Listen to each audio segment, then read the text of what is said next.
Assalamualaikum warahmatullahi wabarakatuh. Bismillahirrahmanirrahim. Nahmaduka ya ghafuru ya syakuru. Mashalli wa sallim barik ala sayyidina maulana Muhammadin wa ala alihi wa sahbihi asma'in nama ba'du. Juga menyangkut sholawat. Orang boleh beda pendapat tentang redaksi sholawat. Ada yang sholli ala Muhammad, ala sayyidina Muhammad, Nabi Muhammad. Monggo lah, masalah redaksi saja. Tapi setelah dianalisis, Nabi itu Pak Rektor, jadi Nabi setelah Nabi Isa saking dihormatinya sampai dituhankan. Juga jadi Nabi yang ada cerita masih hangat, orang Yahudi itu bunuh Nabi. Jadi yang satu mendudukkan Nabi sedemikian tinggi sampai kayak Tuhan, yang satu menjatuhkan Nabi sedemikian rendah sampai dibunuh. Kayak apa susahnya jadi Nabi Muhammad SAW. Kemudian dengan gampang Hadaddin agama ini bikin syariat yang bernama sholawat. Redaksinya monggo lah sesuai tradisi masing-masing. Allahumma sholli ala Muhammad, Allahumma sholli ala sayyidina Muhammad, ala nabiyina Muhammad, monggo lah. Tapi yang jelas redaksi ini kalau didiroyah dikaji, Allahumma itu Tuhan, Tuhan itu pemberi. Wa Muhammadun wa in jalla qadruh abdun min ibadi. Muhammad apapun tinggi derajatnya tetap berstatus hamba. Sehingga agama ini terjaga oleh syihotus sholawat. Agama ini terjaga oleh redaksi sholawat. Yaitu Allah tetap pemberi sebagai Tuhan yang enggak tersaingi. La syarikalah. Rasulullah Muhammad wa injalla qadruh. Apapun prestasinya, bisa mi'rad, bisa apa saja. Tetap seorang hamba yang butuh muhtajun ila rahmatih. Jika redaksi Allahumma sholli ala Muhammad ini mengukuhkan yang Tuhan tetap Tuhan. Hamba pilihan tetap hamba pilihan. Tentu dengan redaksi ini kemudian kita mendudukkan Nabi benar-benar posisi terhormat. Yaitu orang yang paling berhak dapat askat tahiyat. Mendapat penghormatan Allah paling tinggi. Yaitu Rasulullah Muhammad SAW. Dan itu diulang-ulang oleh Allah. Subhanalladzi asra bi'abdi. Status hamba ini diulang-ulang. Lagi-lagi ini bernama diroyah. Bernama apa? Contoh ketiga misalnya fihi ayatum bayinatum maqamu Ibrahim. Dulu orang Yahudi itu ada diskusi masif. Syaratnya Nabi itu mbah-mbahnya harus Nabi, harus keturunan Nabi. Kemudian semua Nabi rata-rata di Palestina, di Syam. Lalu Muhammadnya asal-usulnya dari mana? Tahu-tahu orang Arab kok Nabi, padahal orang Arab itu dulu jahiliyah. Alhasil terus diceritakan, bukti Muhammad ini turunan Ibrahim adalah ada jejak kaki Nabi Ibrahim di dekat apa? Ka'bah. Fihi ayatum bayinatum maqamu Ibrahim. Kalau Nabi Ibrahim pernah di Mekah, artinya beliau pernah meninggalkan turunan yang di Mekah. Yaitu bernama Nabiuna Muhammadun sallallahu alaihi wasallam. Itu disebut fihi ayatum bayinatum maqamu Ibrahim. Nah, itu namanya diroyah. Diroyah itu satu perilaku keseharian kita beragama, kemudian tahu logikanya. Yang keempat misalnya mangkana yu'minu billahi wal yaumil akhir fal yukrim apa? Jaro. Orang yang iman karena Allah dan Rasul maka memuliakan tetangganya. Andaikan pakai hukum sosial tentu kalau tetangga kita baik, kita baik. Kalau kurang baik kok kurang penggawean kan gitu. Tapi dulu itu pernah ada seorang ulama itu dibully ya, dikerjain sama anak muda tetangganya. Pak Kiai datang ke rumah saya. Orang ini datang. Kemudian setelah di rumahnya, saya tidak jadi butuh sama Pak Kiai, silahkan pulang. Itu Kiainya senyum menikmati. Dan itu terulang 3 kali. Dibully seperti itu, dikerjain terulang 3 kali. Lalu tetap Kiainya tuh asik, seneng sekali. Lama-lama pemuda ini tanya, kenapa engkau tidak tersinggung? Padahal saya kerjain sampai 3 kali. Tak undang, terus tak suruh pulang, tak undang, tak suruh pulang. Kata Kiai tadi, yang memerintahkan baik sama tetangga itu Allah. Jadi saya nikmati ketika bisa baik sama Anda. Tidak ada urusannya dengan perilaku Anda yang menolak saya. Nah itu terus kita tahu, memang motifnya kita baik sama tangga karena iman sama Allah dan Rasul, bukan hukum kompensasi sosial. Jadi kalau mau diteruskan Pak Rektor, saya ngajar di sini ya karena perintah Allah itu orang alim harus ngajar, bukan karena perintah Rektor. Kalau diteruskan. Ya saya mohon juga gitu para dosen, para karyawan di sini kalau nggak khianat dengan UI itu karena takut sama Allah, jangan takut sama rektor. Kalau Anda baik juga karena Allah, jangan baik karena apa?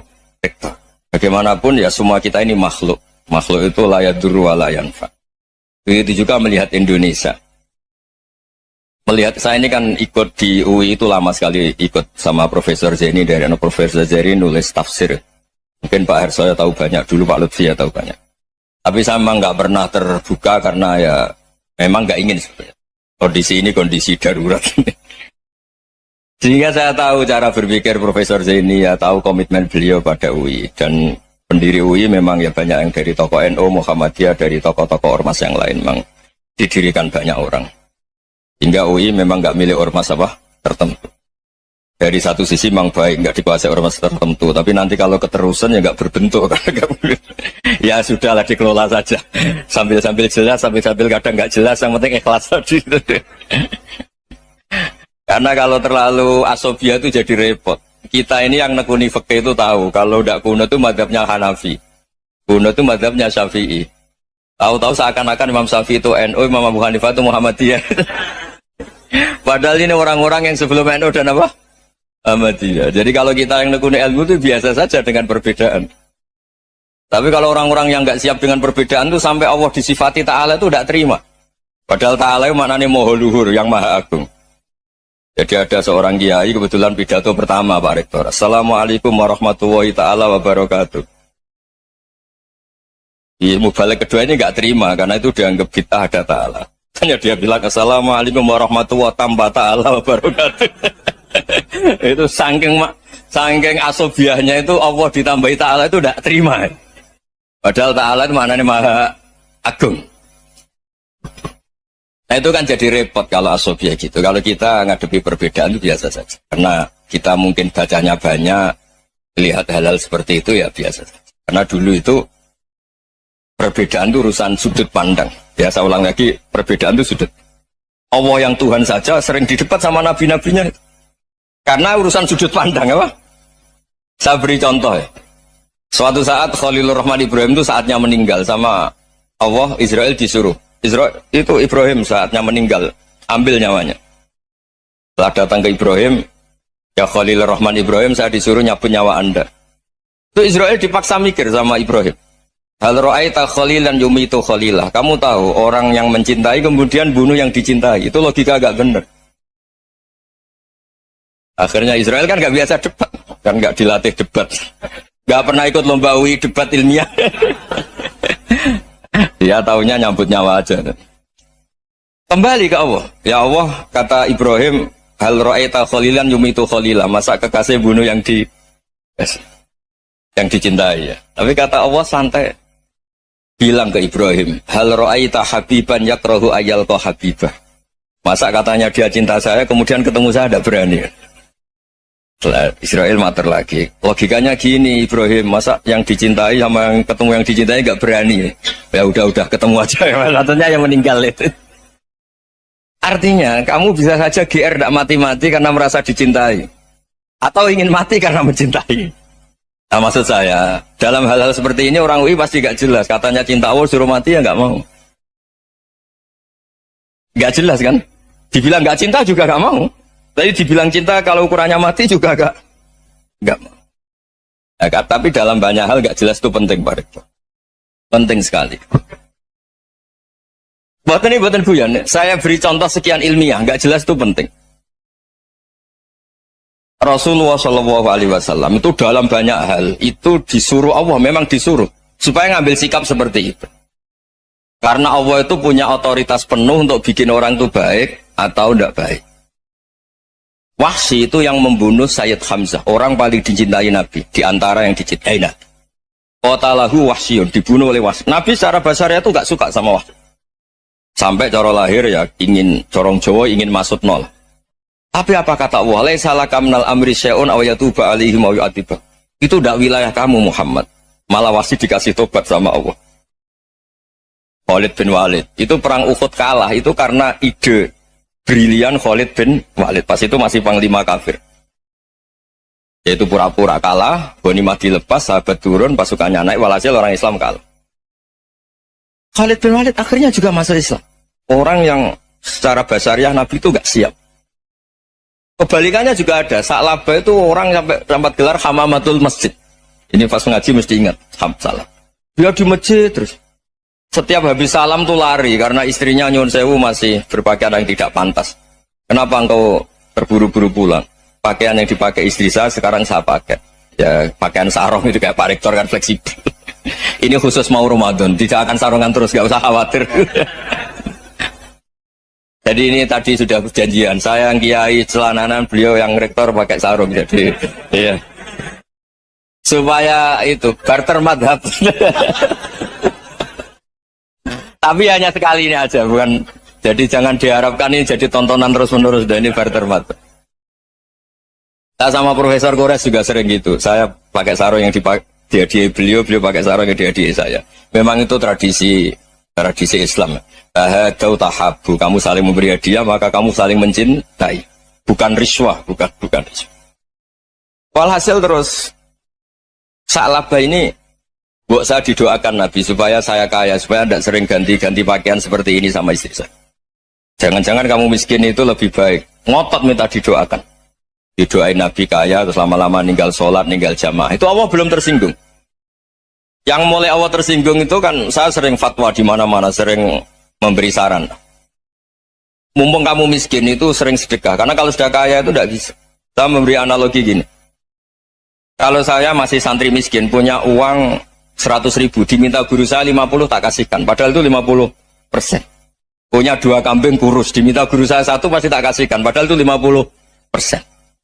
Jadi kalau punya sapi Brahman atau sapi limusin yang harganya itu 100 juta, punya 2, diminta 1 boleh enggak?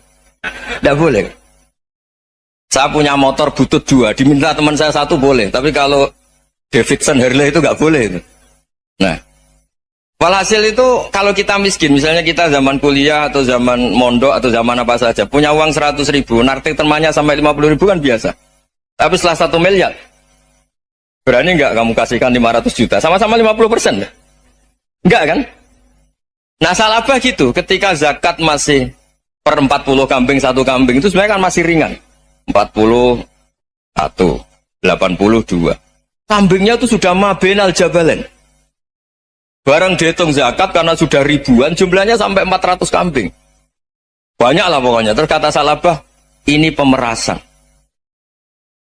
Karena jumlahnya besar. Allah tersinggung karena nabinya dianggap narik zakat itu dianggap khorat, dianggap pemeras. Allah tersinggung kemudian fa'aqobahum nifakon fi qulubihim ila yaumil. Dia ditegur munafik. Semenjak itu terus tadi kembali gak jelas tadi. Barkohnya gak jelas itu menjadi orang tuh bijak. Ini sekarang nakal, jangan-jangan nanti jadi orang baik. Yang sekarang baik, jangan-jangan suatu saat jadi tidak baik. Semua orang introspeksi. Gak ada jaminan kalau kita sekarang baik akan baik terus, gak ada jaminan kalau kita sekarang buruk akan buruk terus. Sehingga terus banyak kiai-kiai bijak itu memang lahirnya gak tegas, tapi gak tegas itu yang menjadikan bijak, karena sama-sama mungkin. Itu yang disebut laisa laka minal amri syai'un aw yatuba alaihim wa yu'adzibun, itu tidak wilayah kamu. Ketika Allah mengomentari orang munafik juga wa yu'adzibal munafiqina insya'a aw yatub. Bisa saja ada yang disiksa, bisa saja ada yang dikasih tobat. Karena pola yang kita analisis itu semuanya menurut kita. Bukan menurut kemaslahatan orang apa? Banyak. Saya punya sekian contoh cerita. Orang yang sowan kiai baik-baik, mungkin bawa gula atau salam tempel, tidak tahu lah. Itu tidak mesti jadi wali. Tapi Kali Joko yang kenal Sunan Bonang, itu kenalnya itu karena ingin begal. malah jadi wali deh. Tapi tidak usah dicoba. Umar itu nyari Nabi itu mau dibunuh. Tapi malah tobat jadi orang baik. Jadi ini penting ngaji ya, supaya tidak tegas itu, tidak jelas itu kadang baik. Nah termasuk saya juga termasuk dia yang milih tidak jelas. Saya sering gojlok ini, Fajar Hadil ini murid-murid saya sering saya gojlok. Kalau semua sistem pendidikan kayak kampus, kayak UII, kayak UIN semuanya, itu sistem yang bagus karena tertib, jam kuliahnya jelas, mata kuliahnya jelas. Kalau di pesantren itu Pak Arso, itu gak tertib, tapi justru itu enak ketemu di jalan orang berani tanya. Nah ini kalau mbak-mbak misalnya menstruasi, mau belajar haid nunggu semester berapa baru tahu. Itu bisa sekian tahun gak sholat karena nunggu pelajarannya baru diterangkan. Mau haji juga gitu, nunggu mata pelajaran haji. Kalau nggak jamnya, nggak mau dosennya ngajarin. Ya, kalau kiai kan enggak, ketemu di jalan tanya, dijawab. Jam berapa juga dijawab. Artinya Indonesia itu berkah, ada sistem kampus yang tertib. Ya semoga termasuk tertib gajinya. Tapi tertib gajinya itu juga sebenarnya rugi, saya sering. Ada pegawai negeri Gus, tolong doain saja di PNS, enak aja. Gajinya tetap. Kata saya nggak mau kalau gaji saya tetap. Kok bisa Gus, enak tiap bulan mesti dapat gaji. Kalau tetap nggak naik-naik, kata saya. Kalau kiai gajinya nggak tetap, tapi di atas yang tetap, kata saya. Artinya Indonesia itu berkah. Kalau semuanya pakai sistem pendidikan setertib ini, orang mau tanya khaid ya nunggu pelajaran khaid. Bab haji ya nunggu pelajaran haji. Tapi kalau ketemu kiai itu enggak. Ya pokoknya saya pernah di pasar, Gus mau tanya. Tanya apa? Anak saya keluar darah terus gini-gini. Padahal biasanya khaid hanya 7 hari gini-gini. Ya sudah, kembalikan ke biasanya, rudat hilal adat. Itu enggak usah sowan ke rumah. Juga enggak registrasi dulu, enggak daftar dulu. Ya ini tidak nyindir cerita saja. Supaya ini bukti koalisi beneran. Jadi saya yang kiai enggak tertib jam, koalisi sama yang tertib jam. Jadi kalau semuanya sistem kampus, nanti pertanyaan itu enggak bisa on time, enggak bisa setiap saat. Makanya Indonesia itu berkah. Kiai-kiai yang alim yang di jalan-jalan banyak. Juga kiai yang di kampus dokter-dokter fikih banyak. Yang nekuni ilmu umum ya banyak. Macam-macam. Itu masalah itu kalau saling mengadili itu baru masalah. Misalnya kiai ngeluh, nggak enak jadi kiai, tidak punya gaji tetap. Yang dosen ngeluh, nggak dicium tangannya. Karena memang unik Indonesia itu. Kalau guru fikih kok dosen itu tetap nggak dicium tangannya. Karena pikirannya anak-anak itu sudah bayar suruh nyium. Itu kayak di alam sadar tuh gitu. Kalau kiai itu kan anak-anak gak bayar itu. Ya opanya cium tangan itu. Makanya kalau kiai tidak keramat bisa mati karena cium tangannya itu bisa mati itu kiainya. Ya ini cerita. Supaya saling menghormati saling. Jadi kalau makanya itu pakar-pakar akhlak ya, pakar-pakar etika peradaban. Itu tertampar betul ketika Nabi urusan ilmu itu mengabaikan itu kalau sudah urusan ilmu. Misalnya begini, ada urusan ilmu, ada mbak-mbak cantik atau ibu-ibu cantik. Itu dalam Islam itu diajarkan jangan sopan-sopan banget. Kata Nabi, karena kekuatan ilmu itu di atas kekuatan akhlak, di atas kekuatan adab. Ya nisa an-nabi lastunna ka ahadim minan nisa. Ini taqaitunna fala takhdu'na bil qaul. Ayat ma'alladhi fi qalbihi maradun. Misalnya ada babak cantik, menarik, kemudian sopan misalnya sama Pak Fajarin sama dosen-dosen. Monggo binara. Wah itu bahaya pikirannya kemana-mana itu. Orang yang imannya pas-pasan, berarti mau. Maksud saya kalau cantik, menarik, ketemu di jalan, biarin aja dosennya mau kemana, biarin aja. Gak usah dihormatin. Kalau dihormatin, Pak mau kemana sadarian no bisa bahaya. Nah, biarin aja. Kalau tanya, Dek ini alamatnya mana? Cari sendiri Pak. Karena hanya dengan cara itu, si Pak dosen ini gak kepikiran. Gak ada orang suka, orang kedus itu gak akan. Tinggal sudah cantik, sopan. Wah bisa pikirannya macam-macam. Itu ilmu. Fala takhdu'na bil qaul. Kamu jangan terlalu lirih kalau ngomong. Fayat ma'alladhi fi qalbi maradun. Orang yang pikirannya masih kotor pasti berpikir yang negatif. Anda mungkin demi sopan sama dosen Anda. Tapi sejauh mana dosen Anda juga berpikir positif. Itu kan uji iman sama uji nyali. Nah, sama pejabat yang sopan sama kiai mungkin punya Alphard, punya Robicon, punya terus bawa uang banyak. Terus sama kiai cium tangan hormat. Jangan-jangan kiainya yang pikirannya macam-macam.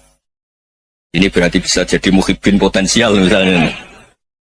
Nah, saya ini termasuk kiai yang pengagum ilmu. Sehingga saya sama orang yang medit, yang kikir sama saya itu saya senangnya bukan main. Kenapa? Karena kalau orang medit itu gak berhak nuntut. Tapi kalau orang lomo 1 juta minta surga, 2 juta ya minta apa? Surga. Gus, salam tempel 200.000 aja kadang minta surga. Tapi kalau yang kikir-kikir ya sudah salaman tok sudah. Gak minta apa-apa, kan dia tahu diri, gak bayar kok minta. Maksud saya Islam itu luas, dinikmati saja, Pak. Dinikmati saja. Nah, itu diroya, maksudnya itu diroya. Diroya itu kamu tahu aturan Islam itu kamu harus yakin khairihi wa syarrihi minallah. Semua itu ujian, tapi kemudian dikaji. Makanya saya ini termasuk pengagum Imam Syafi'i. Imam Syafi'i itu dikasih tahu. Tadi orang yang di depan engkau cium tangan hormat tuh di luar ngomong-ngomong, ngata-ngatain Anda. Imam Syafi'i tertawa-tawa seneng. Loh, Anda ini dikata-katain di luar kok. Kok tidak kamu anggap munafik malah tertawa. Berarti saya wibawa, di depan saya agak berani. Dianggap enteng saja. Dibilangin, sebagian orang kampung sini nggak suka sama engkau. Baguslah, tidak akan pinjam uang sama saya. Di mana-mana orang pinjam minta tolong itu karena seneng. Kalau benci kan enggak. Intinya dianggap enteng saja. Yang terjadi di dunia itu semuanya dianggap enteng saja. Man asa ilaika faqat atlakoka. Yang berburuk sama kamu itu membebaskan kamu. Coba kalau akrab, titip. Ya misalnya akrab sama Pak Fajar. Bilangkan ke Pak Rektor, sangkap tuh jadi guru tetap atau apa, kan ribet. Kalau tidak cocok kan nggak minta apa-apa. Makanya hati-hati Pak Rektor sama yang akrab-akrab. Itu dulu saya juga nggak paham. Di antara wasiat Bapak yang sering diulang-ulang tuh itu. Suatu saat kamu jadi kiai, ngelola orang nggak seneng tuh gampang. Sudah, situ orang lain. Tapi kalau ngelola orang nggak orang seneng tuh repot. Mintanya aneh-aneh. 100.000 aja minta surga. Hanya teman tenis saja minta naik jabatan. Intinya itu ya sudahlah dikelola. Yang seneng ya berkah, mungkin teman berjuang, teman diskusi. Yang nggak seneng ya berkah, karena ini tidak minta macam-macam, enggak seneng. Nah itu namanya diroya. Diroya itu satu kajian keilmuan yang menjadikan kita ini nyaman dengan riwayat-riwayat, panduan-panduan dari Rasulullah Shallallahu Alaihi Wasallam kayak tadi. Kenapa sih tentang baik sama tetangga, baik sama tamu? Hitung-hitungannya itu mangkana yu'minu billahi wal yaumil. Saya pernah dicium sama orang miskin yang akut miskin betul.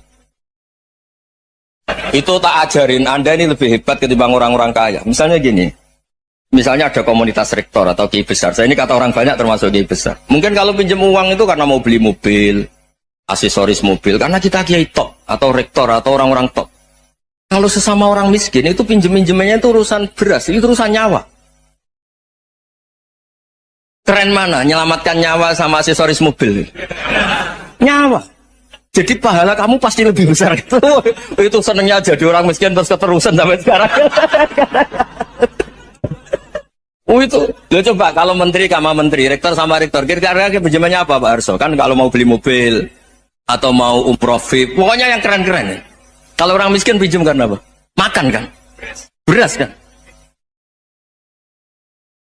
Makanya kalau yang sedang miskin monggo lah, kalau ingin teruskan. Kata itu. Maksud saya Islam itu seenak itu. Islam itu segampang itu. Sudahlah yang sedang miskin ya keren. Karena sekali sosial itu urusannya apa? Nyawa. Tapi kalau miskin semua ya Indonesia bisa tutup kan. Ya sudah yang kaya-kaya itu saya menyelamatkan Indonesia karena bayar pajak yang menjadikan Indonesia berjalan. Tapi ya dipakai yang benar. Nah, begitu seterusnya. Ada kiai miskin cerita ke kita. Terus enak jenengan alim, terus punya santri banyak, bisa ngajar di mana-mana. Saya bilang, hebat kamu. Dia hidup di daerah tertinggal. Itu yang diajarkan kan hanya tauhid. Kan nggak mungkin desa tertinggal baca fikih perbandingan madhab. Kan nggak mungkin. Kalau yang kayak Pak Fajar, Pak Sadali kan nggak mungkin. Fikih perbandingan apa? Madhab. Menyorot madhab dunia. Kayak engke-engke itu kan nggak mungkin. Tapi pertanyaannya, yang menyelamatkan masuk surga itu tauhid apa perbandingan madhab? Tauhid. Ini hanya mengajarkan fardu kifayah sunat-sunat. Ini Anda mengajarkan fardu ain. Surganya dulu kamu. Oh terus senangnya jadi kayak gitu. Karena yang diajarkan apa? Tauhid. Sementara kita yang gaya-gaya ini ajarkan perbandingan apa? Ada studi banding ke Al-Azhar kemana-mana. Ini enggak tauhid. Dari orang nyembah pohon jadi nyembah Allah Ta'ala. Keren enggak? Keren. Jadi terus kayak gitu sama saya senangnya bukan karena tak bela. Tapi ada yang agak kurang ajar, tanya saya. Kalau itu hebat, kenapa Gus gak mau jadi kayak gitu? Waduh. Wah ya repot kalau pertanyaan. Terus tak jawab, kalau saya jadi kayak gitu, kamu ngangsu ilmu dari mana coba? Ya dari jenengan ya, kalau sama gobloknya tidak bisa. Ya sudah, Gus aja jadi kayak besar jadi. Maksud saya, ya sudahlah kita begini seperti yang saya ajarkan di sini, saya sarankan supaya orang itu tahu. Ini namanya diroyah, apa? Makanya kata Imam Ghazali itu kalau kamu ingin sopan gampang melihat anak kecil, wa aqallu min dzamban, dia dosanya lebih kecil. Karena masih kecil kan, tentu secara dosa enggak banyak. Kalau melihat orang yang tua, wa aktsaru minni ibadatan, dia tentu ibadahnya lebih banyak karena umurnya lebih banyak. Sehingga terus semua orang lain tuh di depan kita itu hebat. Ya semua orang lain sama, misalnya Pak ini rektor, Pak Fathul Wahid rektor, tanggung jawabnya lebih banyak, berarti pahalanya lebih banyak. Tapi sama, ketika melihat Nyon Sewu, melihat pegawainya yang secara lahir di bawahnya, ini tanggung jawabnya nggak banyak, pasti salahnya juga enggak. Itu yang diajarkan Rasulullah SAW, sehingga enak lah. Tapi kalau kita melihat orang lain selalu salahnya, itu pecundang. Allah saja tidak seperti itu kan, amal baik ya ada khairan, amal buruk ya ada saron, semuanya dilihat oleh Allah Subhanahu wa Ta'ala. Saya itu punya teman Gus, agak beling, agak seenaknya. Dulu miskin. Wah itu seenaknya betul. Kayak kenal Tuhan. Tak tanya, kenapa kamu seenaknya? 1 bulan tuh labanya bisa 200 juta sampai 500, sampai 1 miliar. Saya itu Gus, setelah duha itu perkembangannya bagus. Salah duha itu. Saya pernah miskin kan, kata apa? Ingka rezeki fisama wa ingkana qalilan, ya kalau fisama fa'anzilhu, terus wa ingkana qalilan fakasirhu, kalau sedikit perbanyak. Ini trennya sudah benar semua. Nah, wa ingkana ya haraman fatahirhu, kalau haram yang kau sucikan. Makanya saya seenaknya, kalau qalilan sudah fakasirhu, paling trennya yang enggak benar juga fatahirhu kata Mas. Dia yakin kalau yang enggak benar-benar sudah disucikan Allah, karena yang lain-lain sudah. Dari miskin sudah kaya, qalilan sudah fakasiru, paling yang haroman juga sudah fatohiru gitu. Tak tanya, lah kamu kok tahu? Polanya sudah ada Gus, karena sang qalilan. Kamu sembrono sama Tuhan kok begitu kan? Tapi apapun itu, seneng saya. Seneng saya sering salah teh, makanya saya mohon yang sekarang miskin, sedang miskin itu ya tidak usah nyesal banget-banget. Kalau ingin kaya monggo lah, namanya orang juga ingin. Ya, tapi Anda harus bangga. Sosial antar kalian adalah urusan nyawa dan itu pahalanya luar biasa. Supaya kita, nah yang kaya-kaya juga boleh GR lah karena pembayar pajak. Dan itu bisa menyelamatkan apa? Indonesia Raya. Begitu seterusnya. Itu yang diajarkan Nabi, antawadhu hatta la yabghiya ahadun ala ahadin. Kamu semua harus tawadhu sehingga antar kalian tidak saling tidak sopan, tidak saling liar, tidak saling mendolimi. Termasuk tadi sikap gak jelas tadi. Orang dolim yang sekarang dolim bisa saja tobat, yang sekarang soleh bisa saja nanti. Semuanya itu mungkin. Kita diajari ya muqallibal qulub tsabbit qalbi ala dini. Jadi keliru kalau kita dalam banyak harus tegas, gak mesti. Al halalu bayyinun wal haramu bayyinun. Tapi ada wa bainahuma umurun mustabihat. Ada yang wilayahnya itu abu-abu. Misalnya ada perempuan cantik, misalnya contoh paling gampang. Kalau kamu ajari secara serius, kamu bisa saja tergoda jadi fitnah. Tapi kalau orang soleh gak berani ngajarin, kemudian digunakan orang fasik, malah menjadi orang nakal, kita juga tanggung jawab. Kamu mau tegas gimana? Wilayahnya sama-sama mungkin. Wilayahnya sama-sama mungkin. Yang dekat pejabat mungkin terkontaminasi KKN. Tapi kalau pejabat gak dekati orang soleh, punya perilaku yang gak soleh, yang repot juga Indonesia kan? Nah hal-hal seperti itu kita tidak perlu ngambil sikap. Maksudnya nggak usah ngambil sikap, ya kita buktikan kalau milih satu madhab, kita buktikan semuanya lebih baik, semuanya lebih bermanfaat, semuanya lebih berperadaban. Karena nggak bisa dihindari wa bainahuma. Termasuk nyuwun sewu, saya mohon maaf sama mulai Pak Harso, Pak Lutfi sampai Pak Fathul Wahid. Saya ini termasuk kiai yang nggak suka dekat sama orang-orang top. Bukan karena hasud. Memang konstitusi kiai harus gitu, la tamuddanna ainaika. Kenal orang lebih tinggi itu kan resiko. Misalnya saya kiai desa, mungkin punya keri tua sudah seneng, punya kijang tua sudah seneng. Gara-gara kenal Pak Wahid naik Kempri, waduh kok saya kalah itu. Kenal orang itu kan resiko. Mungkin dosen-dosen sini kalau kenal saya di Rembang juga resiko. Di sini gak ada cium tangan, melihat saya di sana, wah gak enak jadi dosen.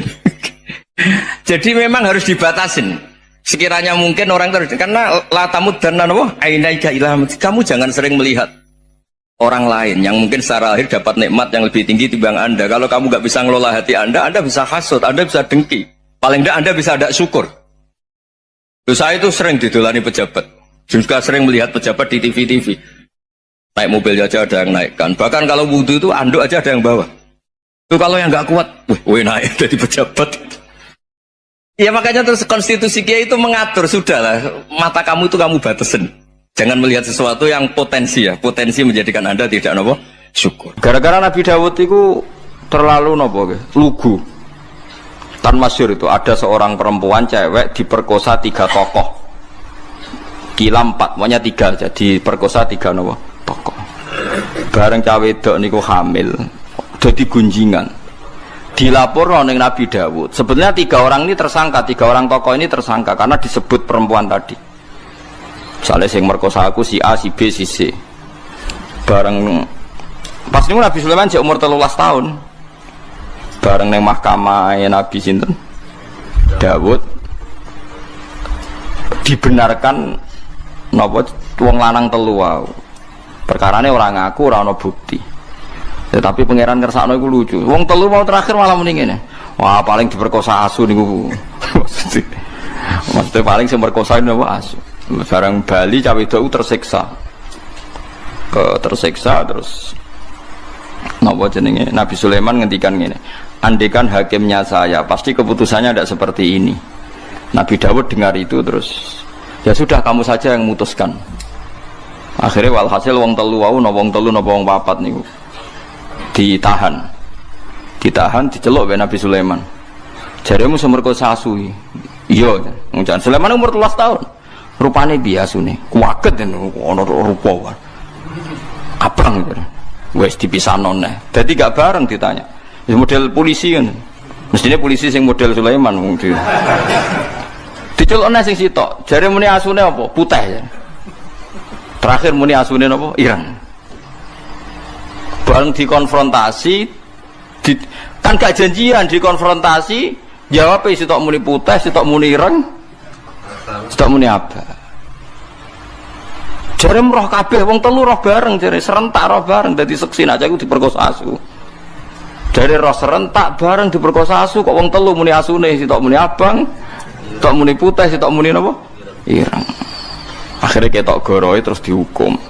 Lah gara-gara kecerdasan sinten Nabi Sulaiman wa lewat rekayasa iki darani napa fahamnaha Sulaiman. Terus diuji lagi. Ana wong dia anak kakak beradik dia anak loro, padha-padha dia anak bayi. Jenenge cacilik raine kan tesih mirip-mirip. Walhasil ning tengah hutan dipangan serigala satu.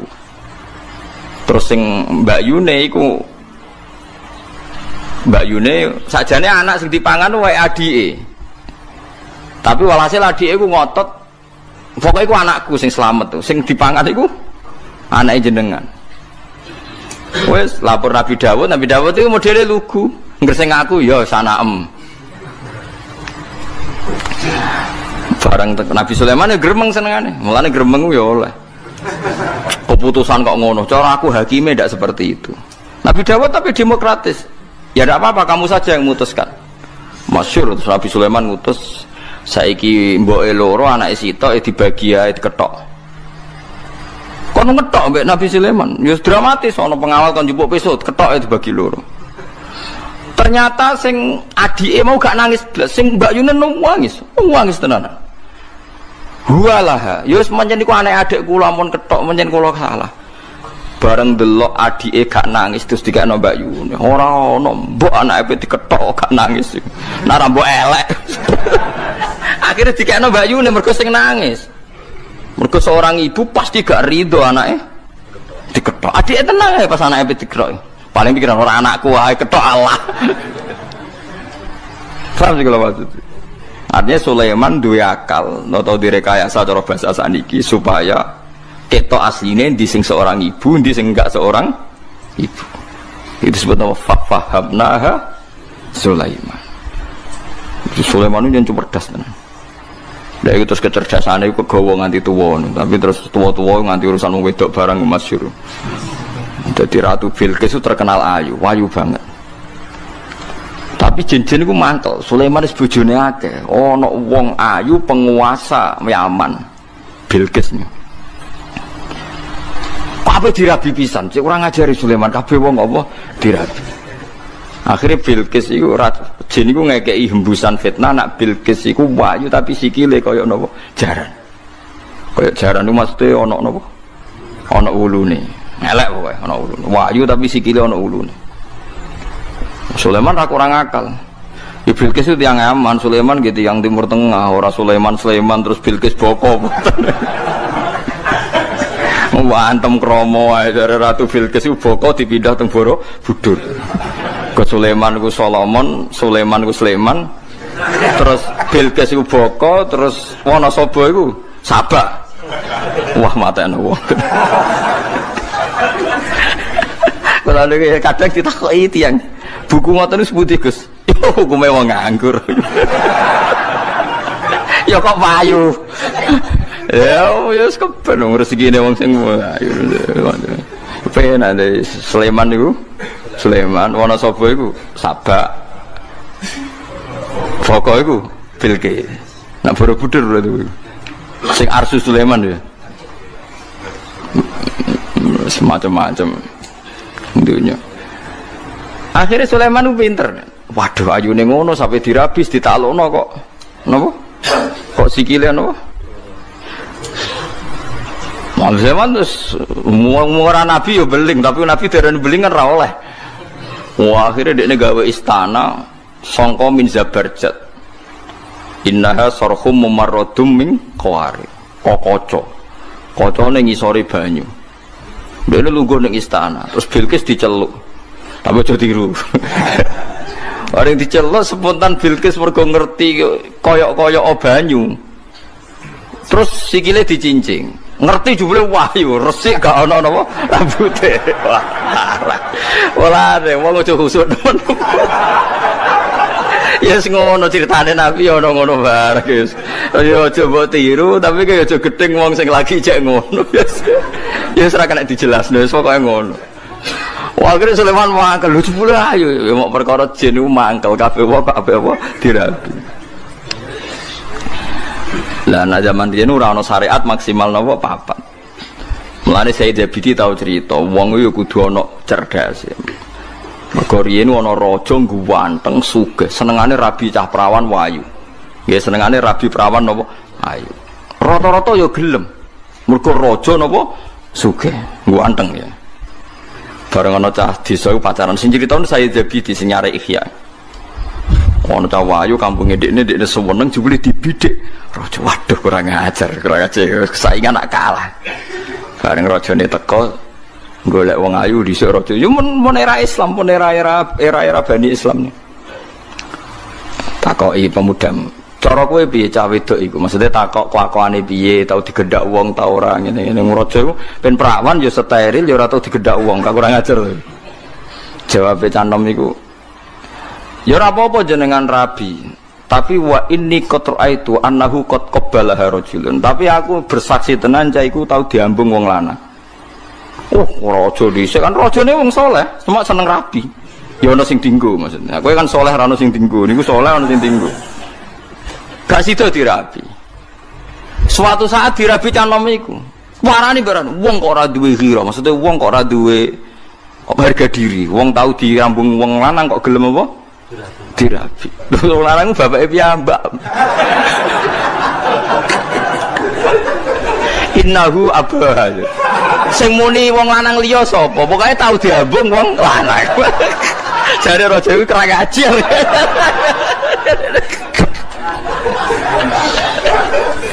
Sing muni wong liya sapa? Oh, tapi cawe wedok nu biasa diambungi tiang lanang. Akhirnya raja kan gak minat, waduh biasa diambungi wong lanang saatnya. Suatu saat dirabi cah iku, raja nek lho kok rabi kuwe wong kok gak duwe cemburu, gak duwe harga diri. Lah rumasane jenengan sinten wong lanang? Jaremu diambung lanang niku bapak. Ane ana wong saleh rondok duwe akal ngono ya oleh yo. Nabi Sulaiman yo ngoten niku wau. Ngono ndelok sikil barang macam-macam. Tapi niat dirabi. Ya mulane cara fikih nu termasuk ditoleransi nontoni wong wedok niat dirabi. Mulane kok halalam iku angel perkara ndelok ra niat dirabi. Ndak misal tapi kula niat bojone wong ora kena diniati. Ngawur ya. Ora kena diniati kang dikhilaf piye ora kena. Wal muhsanatu napa minan nisa. Tapi nak akal kunane kuno niku wonten. Jadi kalau nggak ada sejarah kata melane masalah wedok jen misteri Tuhan. Nabi Ibrahim bae khusyuke ngono Khalilur Rahman. Nah urusan wong wedok cerdas ra karuan. Siti Hajar niku rak candaleme Sarah, wong hadiah kangge sinten? Sarah. Suwe-suwe Nabi Ibrahim seneng. Seneng Sarah wis legowo, wis gak apa-apa mbok rabi, tak kekno kowe. Mergo pas niku Sarah dereng gadah napa anak. Suwe-suwe Ibrahim ora sekedar ngrabi, seneng banget belajar ngalahno mbek sinten? Sesuai Sarah cemburu. Saking cemburune aku sumpah mbek pangeran. Kowe oleh seneng Sarah, tapi syaratnya Sarah lukai. Ya mungkin pikirannya Sarah dilukai ku mbok pipine digaret, mbok piye pokoke kon kowe. Dilukai apa? Pokoknya sementing luka, nganti berdarah. Wah, Nabi Ibrahim pinter. Dilukai ku kupinge. Terus dadi anting-anting pertama Ibrahim. Barang dilukai kupingnya digoni anting tambah ayu, tapi Sarah wis ra iso berkutik perjanjiannya pokoknya dilukai. Seneng pas dilukai dicoblos, seneng Sarah pertama. Amalan jari Said Zabidi ketika Imam Ghazali darani anting-anting iku hukume bid'ah. Cara Said Zabidi ora apa-apa, piye-piye anting-anting pertama sing gawe iku Nabi sinten Ibrahim. Jadi wong lanang lu gula, anak urusan wong wedok itu udah pinter-pinter maksudnya. Padahal itu Nabi sinten Ibrahim. Lah kowe termasuk wis ra pinter, cara kula wong saiki wis termasuk wong ra pinter. Ngerti saleh khusyuk ya wis entek ceritane pun. Jadi kowe kudu roh cerita ngoten-ngoten niku. Ya mau go iling-ilingan Kang nak. Mulane ora oleh khusyuk nemen-nemen kaya wong khawarit. Wong khawarit ku ilang akale, kula darani ilang akale. Misalnya wong khawarit atau wong khusyuk rabi papat pikirannya wong lanang kok hipersek. Berarti kok wong barat nuduh Nabi Muhammad hipersek. Padahal umpama nganggo pikiran nubuah sederhana. Kowe nak di bojo sitok nglahirno wong papat, berarti nak papat nglahirno wong piro? Papat ping papat piro? 16. Lah nak saiki misale kon ngekene umat Islam sing urun papat mbek urun 16 akeh endi? 16. Asal dadi wong saleh kabeh lho syaratnya. Artinya sebetulnya kita sederhana. Kenapa Nabi bojone akeh? Karena tambah banyak berarti memperbanyak umat Islam. Lho soal kowe ra wani nglakoni alasane iku mau nglahirno sitok wae papat nakal kabeh. Lah anak 16. Tambah kala iku sing masalah kowe ra sunat iku perkarane anak papat wae beling kabeh. Lah kok anak 16. Tapi kan kita itu aja sampai terus pikiran itu urusan hiperseke, urusan kita udah pikiran nubuah. Nak wong wedok itu alat reproduksi, nak produksi wong soleh, berarti baik. Lah kalau baik tambah banyak, tambah baik. Yaitu sing dilakoni para nabi, nabi kabeh garwane akeh. Lho soal aku sampean nglakoni dengan beberapa hal, iku ora penting kowe ora janggal mbek nabi. Lho kula sebagai ulama kepentingan saya hanya satu, aja sampai kowe janggal ambek nabi ku tok pun. Mulane kula ngaji teng putih-putih kula terang, soal kira nglakoni ra masalah. Mergo 1 tambah 1 tambah 1. Tetap 1 maksudnya. Kewayo sing pertama yo megat. Kan berarti 1 tambah 1 tetap 1. Tapi ben gak janggal mbek pikirane Nabi. Kula nate ditanya seorang dosen, saya itu janggal kenapa Nabi kalau perang itu rampasan orang kafir diambil dan perempuannya dijadikan amat. Memang dalam perang dulu kan perempuan dijadikan apa? Mangke kula jawab seperti itu. Kalau senjatanya orang kafir dikembalikan, berarti senjata itu menjadi kekuatan orang kafir. Kalau perempuan ini dikembalikan, berarti Islam membolehkan populasi orang kafir karena perempuan adalah alat reproduksi. Tapi kalau terus perempuan tadi disita jadi amat di koloni Mustafa kan ngelahirno Muslim. Tapi kalau dikembalikan produksi wong kafir. Paling tidak kita paham itu. Lo soal era modern kita janggal bawaan kita sebagai orang modern. Tapi kita sebagai ulama harus menjelaskan itu. Duduk perkaranya seperti ini. Paham ya? Paham sih kalau maksudnya. Wong ngono kok ora ero. Mulane pentingnya ulama di sini, mulane disebut al ulama warasatul anbiya, dia yang tahu. Zaman akhir saya ulama itu kalah, mbak. Wong sing terkenal wali, mbak ulama itu waline dicucuk, ulama ora. Mulane Imam Syafi'i itu kok, nak ulama rawali berarti ning dunya gak ono napa wali. Kudune mestine tiap ulama itu wali normale. Nak wali ra mesti ulama normale tapi kadang-kadang ulama seneng duwe, seneng dihormati wong lha wis semare terus digradasi terus ora ono daftare terus. Wong seneng duwe, seneng dipangkat, seneng dihormati wong wis alamat yang pun alamat jatuh terus indah wong. Jadi paham gitu. Terus logikanya seperti itu. Kenapa dulu kalau perempuan perang kalah niku disita? Itu contoh paling gampang niku sinten niku sing disita Nabi saking tiyang Yahudi Sofia. Sofia niku anake raja Yahudi, ra trimo raja biasa raja napa Yahudi. Bapake iku ketuane tiyang napa Yahudi jenenge Khuyai, Sofia binti Khuyai bin Akhtab. Niku dhe paman. Sofia niku menangi pas pamane jagongan mbek bapake. Bareng Nabi mun urip teng Madinah. Niku bapake mbek pamane jagongan ngene. Dek nak ngundang adike iku misale Dek, iku rak Muhammad sing ana ning kitab Taurat. Saiki iku wis bener manggon ning Yasrib. Dadi alamate Nabi wis kakean. Sedurunge akeh tenan ayo udah dipateni ae. Iku Nabi tenan. Sofia iku krungu. Bareng krungu jan Sofia udah pinter wong anak Yahudi ora pinter. Dekne melok perang ben kecekel, ben kalah. Mergo ben ketemu Nabi Muhammad. Mergo dekne roh jagongane bapake. Barang perang kalah tenan. Kalah melane drengki ku penting. Kula niku ora ngaramno drengki nemen-nemen. Drengki ku ya ono pentinge kadang. Tapi drengki sing kok Jibril wae lho sing kaya sinten malaikat sinten Jibril. Barang kalah delala Sofiyah bareng amat iku dibagi, Sofia iku bagiane Dihyah Al-Kalabi. Wahyu anak raja. Sahabat liya do iri. Ya Rasulullah, ora ana critane anak raja kena wong biasa. Kok penak Dihyah entuk ayu anake raja. Kudu jenengan jupuk. Wah, sahabat ora rido. Wala ya talilan ora krana sumpah, ay yakhlif tegese ora krana sumpah.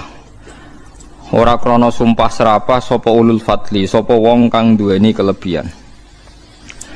Ashabul ghina tegese wong-wong sing duweni kelebihan mingkum saingi sira kabeh wasaati lan sing duwe kejembaran rezeki. Ayyutu Allah yutu tegese ora bakal maringi sapa ulul fadli, ora bakal maringi ulil kurba ing pira-pira wong sing duwe unsur kerabat, wal masakin lan ora maringi ing pira-pira miskin, wal muhajirin lan pira-pira wong sing hijrah fi sabilillah ing dalam dalane Allah. Nazalat tumurun apa iki ayat fi Abi Bakrin ing dalam Abi Bakar. Halafa sumpah sapa Abu Bakar ala yunfiqa yen ta ora nafaqah ora nginfaki sapa Abu Bakar ala Mistah ing atase Mistah.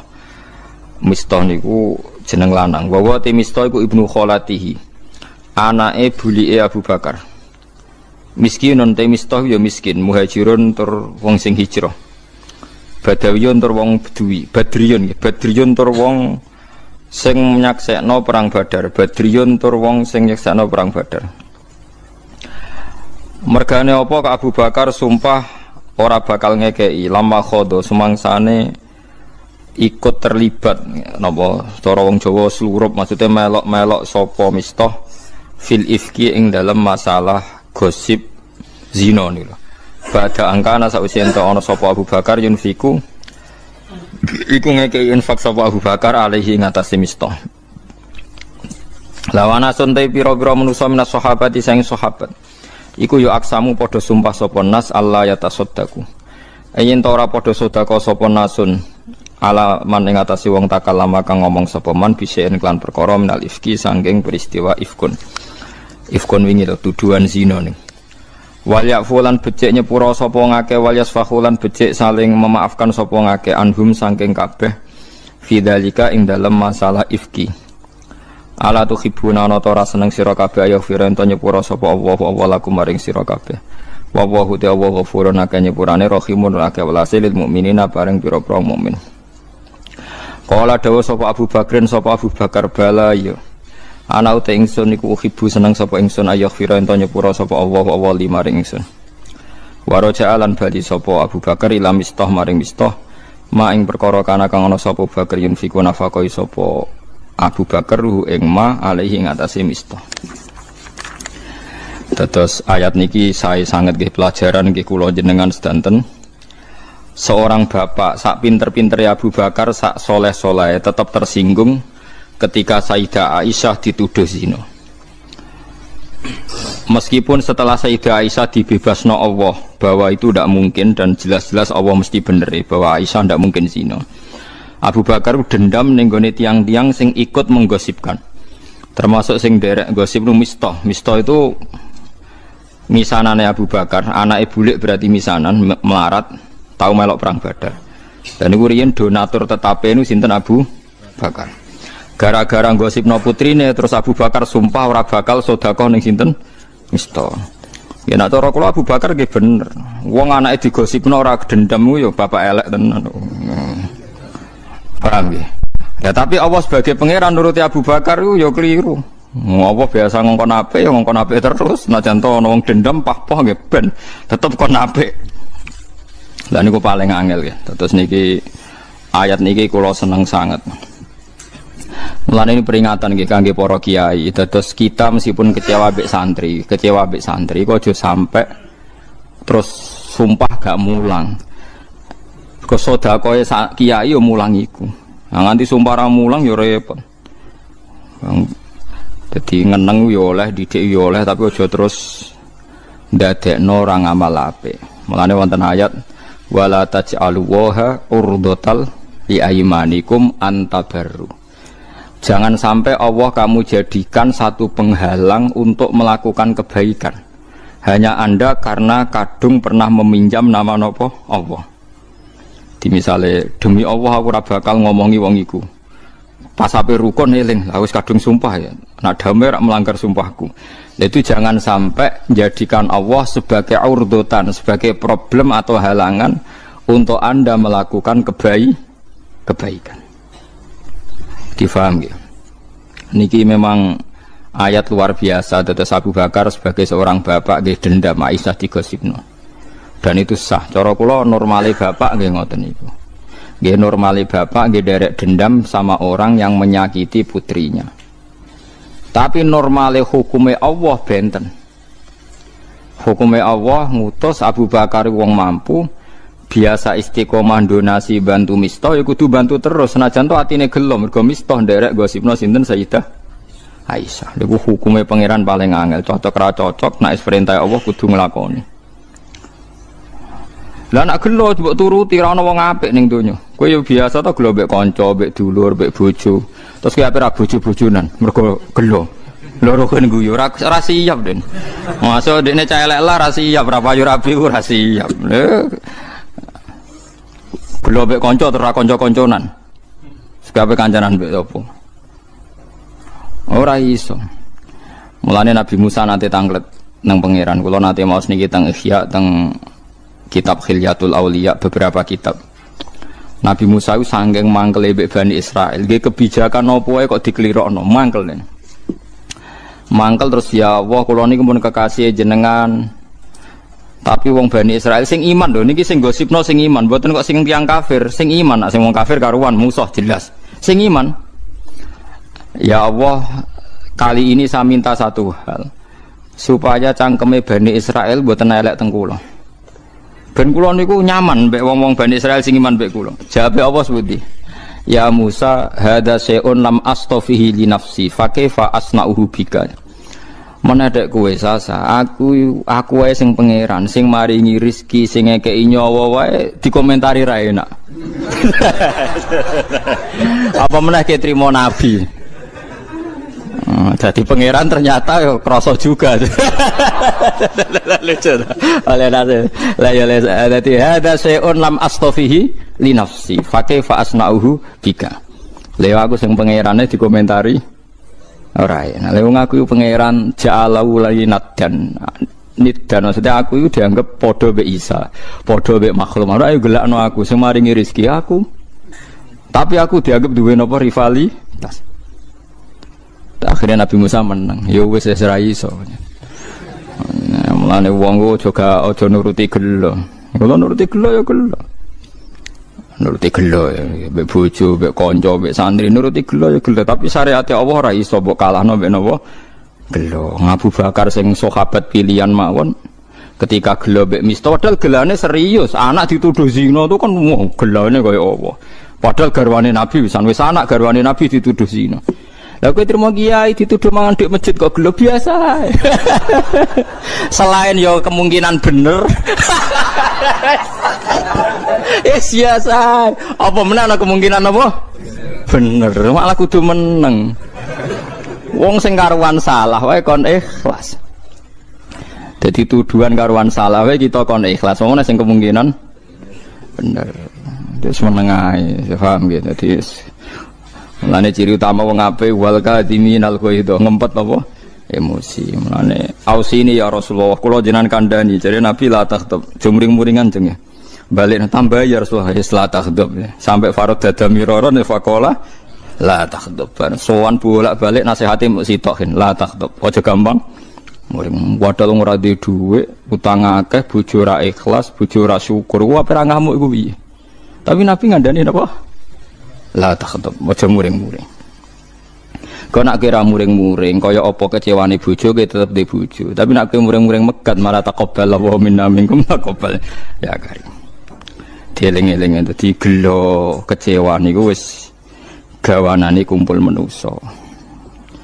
Mulane masyhur ya, hubungane Allah mbek Nabi Musa. Niku yo pinter-pinteran. Hubungane Allah mbek Nabi Ibrahim yo pinter-pinteran. Mergo logika sing dibangun Allah niku sing bener. Mergo Allah iso mujud.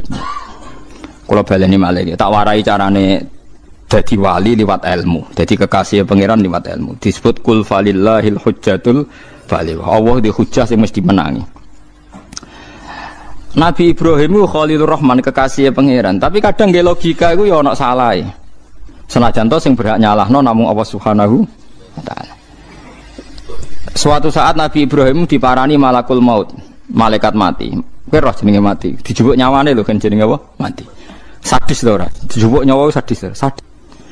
Ketika malaikat mati sowan Nabi Ibrahim, ya Ibrahim ya Khalilur Rahman, menyebutnya ya Khalilur Rahman, saya ini ditugaskan mengambil nyawa Anda. Kaget Nabi Ibrahim.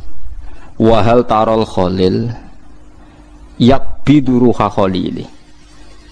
Kowe roh ana kekasih kok tega mateni. Nyakiti ora tega, kok iki kekasih kok mateni. Takokno pangeran ndir. Nabi Ibrahim gak trimo. Wong jare Khalil lak kekasih. Cek tegane jare Khalil kok mateni. Malaikat mati akhirnya rawani. Masuk akal karo malaikat. Dadi dene malaikat matur.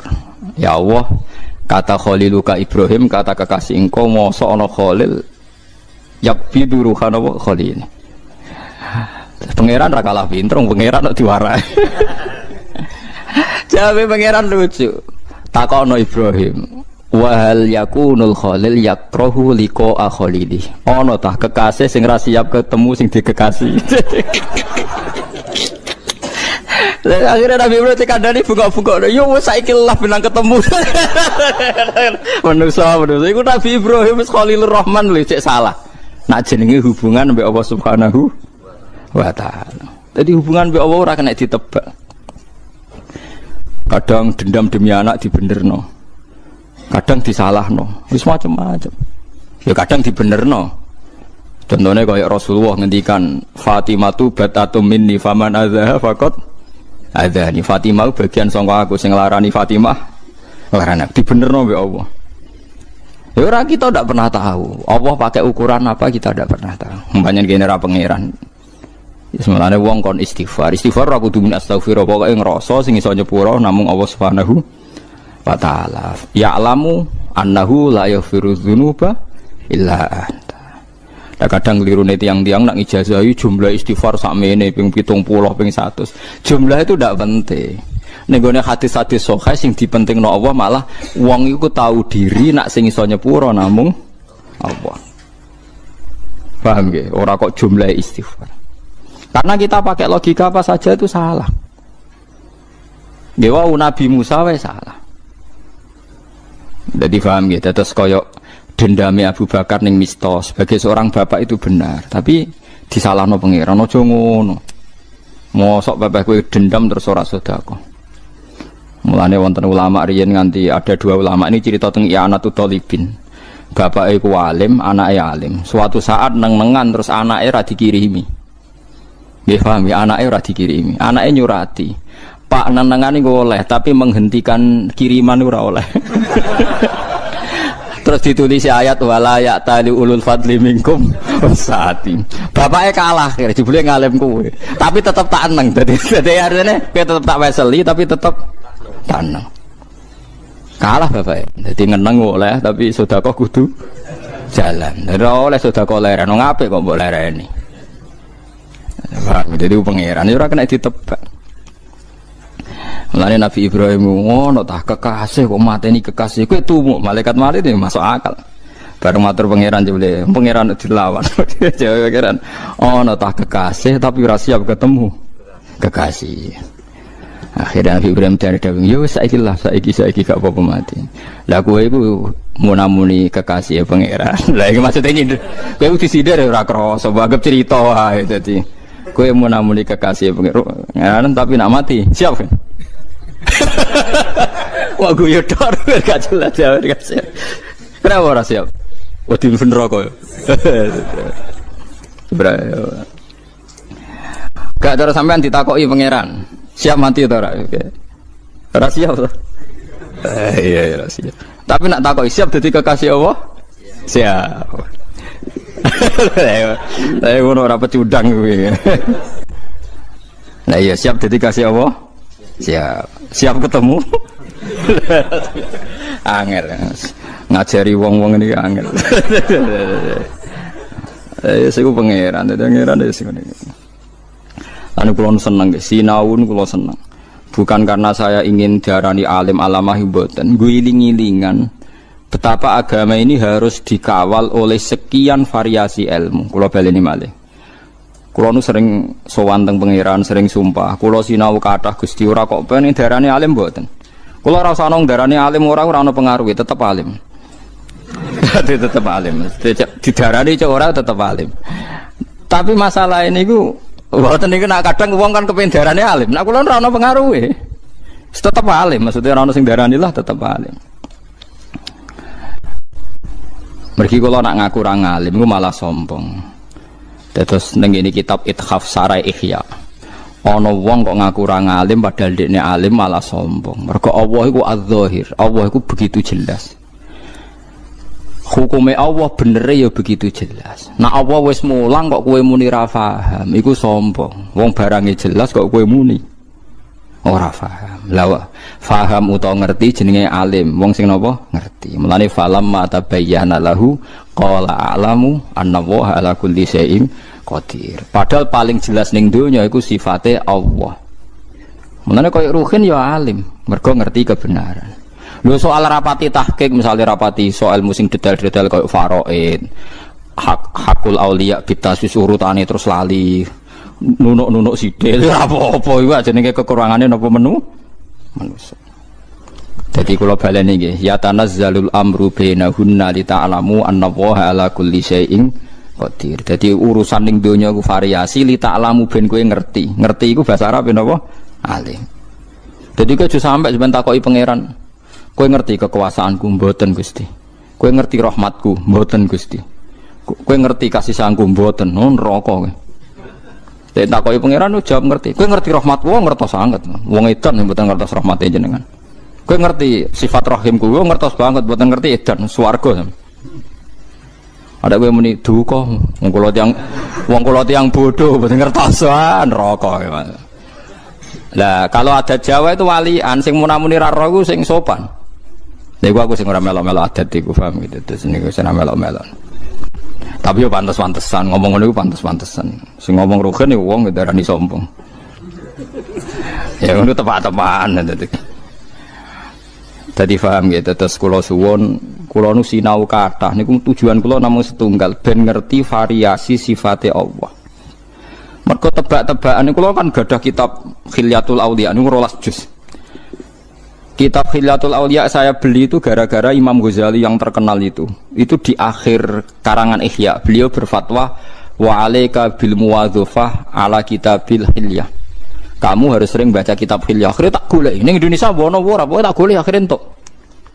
Ya menghalalkan segala cara kula termasuk pesan teng Lebanon pokoke entuk kudu entuk. Di Lebanon sing terkenal sing nggon perang kok nggone kitab. Wis dinyantuk kan ya entuk ae. Selain kalau di duit ya panjang kalau orang kepengen sugih, cara kepengen sugih tanggung investasi duit. Walhasil entuk niku teng mriku ternyata banyak cerita Nabi dialeknya mbek pangeran. Jadi cerita wali sampai Nabi macam-macam.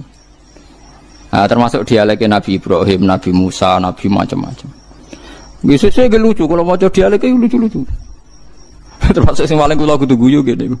Ternyata Nabi Ibrahim nebak pikir napa ya darani pangeran pikiran ora arep pikir ya ora iso. Soal darani kekasih kok dijupuk nyawane ono ta kekasih njupuk nyawane. Bareng pangeran ditakoki kula yo sempat mikir pas maca. Pangeran iso jawab piye? Maksudnya kan tak anggap masuk akal loh. Apa yang dikatakan Nabi Ibrahim masuk pangeran jawab piye? Jebule jawabe ono ta kekasih sing ra siap ketemu.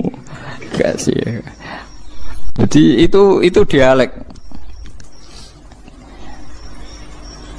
Banyak dialeknya Nabi Musa. Ya enggak kena ditebak. Tapi itu kita menjadi nopo tahu. Misalnya ngeten nggih, kula yang haru ya. Saya pernah ditanya, Gus apa betul kekalahan perang Uhud itu karena Rasulullah bina sahabatnya punya aturan gitu terus dilanggar sahabatnya. Nabi kan dawuh para pemanah tidak boleh keluar dari gunung, kalah atau menang. Walhasil para pemanahnya Nabi kan enggak nuruti dawuh Nabi, walhasil akhirnya terus kalah tuh nggih. Akhirnya terus apa? Kalah. Dan itu yang masyhur di dunia kiai, di cerita-cerita kita. Nggih, sampean boleh cilik ceritanya kan ngoten nggih. Perang Uhud kalah karena para pemanah tidak nuruti perintah Nabi. Kula niku mun dadi kiai wis suwi.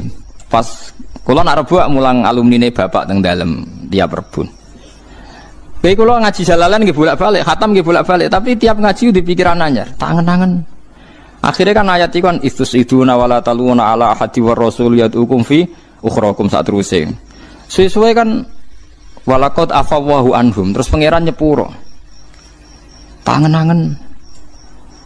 Saiki ngene, sahabat-sahabat sing melanggar perintah Nabi salah napa ora? Salah nggih, sepakat nggih, salah nggih. Tapi wong kafir luwih salah.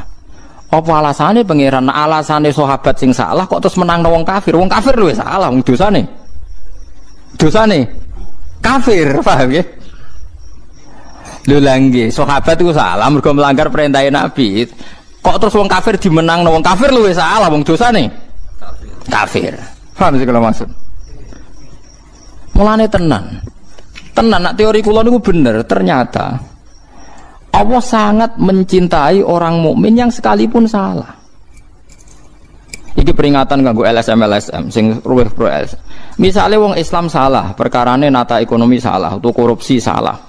Terus ada dunia kafir, negaranya bersih, tidak ada korupsi, padahal negaranya kafir. Kowe aja geman wong mukmin ngomong ngono iku. Kahanane kafir wis luwih salah tinimbang korupsi. Paham ya? Kalau baleni mal, jangan sampai misalnya Anda mangkal sama Arab Saudi atau Iran atau Indonesia, banyak muslim, banyak kiai, banyak haji tapi korupsi. Swiss gak ada Islam tapi bersih. Kahanane kafir iku wis salah. Akhirnya tenan. Ayat itu ditutup wa dzu fadlin 'alal mukminin. Tetep fadhole Allah dikekno wong mukmin. Buktine apa? Umpama salahe wong mukmin, nak bukti teori kula bener. Umpama salah wong mukmin iku dinilai tenan mbek pangeran, sing mati ning perang Uhud gak dianggap syahid. Gimana? Padahal ijma'e ulama ning Quran piyambak sing mati Uhud dianggap syahid. Dianggap mati syahid itu mati apik ta elek. Saya. Artinya wis ora diudat-udat pangeran gak dipermasalahkan. Mergo bandingane wong kafir. Lagi sing lali kadang-kadang Islam misalnya ngidolakno negara Swiss utawa Kanada luwih makmur. Pulau Islam korupsi ngene-ngene. Saelek-eleke wong Islam ora di kesalahan kekafiran. Saapi-apike wong kafir duwe salah kekafiran. Iku kudu tanamno ning ati. Paham ya? Aja kok sampai pepes zahratal hayatid dunya mereka uripe luwih makmur terus mbok anggap luwih bener. Padahal mereka di dosa napa? Kafir. Mulane ijma' ulama dosa paling gedhe napa? Kafir. Lagi nomor loro mateni wong mukmin, lagi nomor telu zina, terus nomor papat maling. Ana sing darani sihir santet, tapi iki wis ora populer to nggih. Dukun-dukun santet ketok wis ra mandi to, dadi kula mun mboten tak hitung dadi. Wis duyan dhuwit waduhe, dukune wis duwen dhuwit. Dadi wis ra mandi. Dieling-eling terus niki penting sinau kula kathah iku nggih ben roh dialeke mbek Allah. Dadi dialeke Allah mbek para nabi ternyata iman. Itu luar biasa. Wong nate wonten malaikat sing bagian mizan niku ya ora iso jawab. Misale Allah nggih pertanyaan. Terus niki teng hadis Musnad Ahmad. Wonten tiyang niku napa jenenge yuhasabu ala malain minal khalqi, dihisab di depan umum. Allah kalau ingin mempermalukan orang itu ngisapnya di depan umum. Ngarepe wong akeh, ala ruusil asyad. Bareng dibuka dokumen kesalahan itu madul basor, sak pandangan mripate kabeh buku dokumen kesalahan. Tisun wa tisuna sijillah, 99 dokumen kesalahan. Ya kayak buku-buku ning KPK ning pengadilan, fotokopi pirang-pirang tumpuan. Niku madul basor sepanjang pemandangan. Dia baik pengiran ditakoki, atung kiru hada syai'an, apa ada yang salah di semua ini? La ya Rabbi, semuanya benar. Alaka hujjatun, apa anda punya alasan sehingga anda punya kesalahan itu? Tidak, saya tidak punya alasan Gusti. Mang semuanya saya lakukan secara sadar dan salah. Malaikat narik dekne ning neraka, dekne sebalik kanan, wis yakin min ahlinar. Terus ngendikane Allah Taala akilu, maksudnya urungkan, cancel dulu. Bala indaka inti hasanah, kamu punya kebaikan satu. Yaiku kowe tau nglafadzno la ilaha illallah ikhlas. Nah sing larang ikhlas, kowe tau nglafadzno la ilaha illallah pisan ikhlas. Wes akhire la ilaha sitok tok tau nglafadzno ikhlas, sing larang ya ikhlas iku ora ono order ya ora ono macam-macam. Lho kowe muni la ilaha kan gak ikhlas, mlebu swarga iku wis ra ikhlas wong kepengin. Wedi neraka ya ora ikhlas berarti la ilaha mbok tameng kan. Padahal Allah ora kepengin mlebu neraka ora mlebu swarga, tapi mbok tameng swarga neraka. Ikhlas ku latih mbek ilmu. Misale kita darani la ilaha illallah umpama ora ana swarga neraka ya pangerane tetep Allah. Pangeran dadi Allah wis dadi permanen. Dadi umpama ora gawe swarga neraka ya tetep pangerane Allah la ilaha illallah. Terus bitoko iku satu dokumen sing di box sing di kotak dijupuk. Ambek pangeran didakok ning mizan. Cara mriki napa kafatail mizan yo. Timbangan niku lho sing sitok iku apa jenenge? Nah cara wong Arab darane lisanul mizan iki sak kafah. Iki sak kafah napa? Timbangan kuno kok ora napa? Wonten pembandingin napa kiri be kanan itu napa jenenge? Napa badane sing sitok lho bandulan lho. Wis bahasa Arab mawon nggih, pokoke kafatail mizan, sitok kafah. Semua kesalahan sitok kafah la ilaha illallah. Iku malaikat ditakoki. Mungkin ndak lafaz la ilaha illallah iku kalah mbek dosa. Akhirnya ya fala yaskulu ma'allahi syai'un, enggak mungkin kan kalimat ini kalah sama kekuatan semua dosa tadi. Kowe ikhlas nek ana kalimat Allah kalah ambek barang sak dunya sak isine, enggak mungkin kan? Kowe ikhlas lafaz Allah kalah ambek ya ora ikhlas kabeh. Mulane mangko la ilaha illallah dakhalal jannah. Kok gak mungkin cara logika Allah kok kalah ambek liyane. Mulane hadis itu ditutup fala yaskulu ma'asmillahi ta'ala syai'un. Gak mungkin Allah kok tertandingi. Lah masalahe wong sing terlalu nakal suwe nakal iku kadang-kadang la ilaha illallah rusak, lha ape mati suul khotimah. Mergo gak tau ngergani kalimat la ilaha illallah. Iku sing paling medeni itu. Sebetulnya kalau asal ada mati mukmin, mbok dosamu sundul langit tetep ana kemungkinan di sepuro. Mergo gak mungkin lafaz Allah kalah mbek liyane. Mulanya jare Ibnu Syihab Az-Zuhri jare ya ulama itu macam-macam ya ana sing jelimet. Kula termasuk ulama sing gak seneng jelimet. Miftahul jannah la ilaha illallah. Kuncine swarga la ilaha illallah.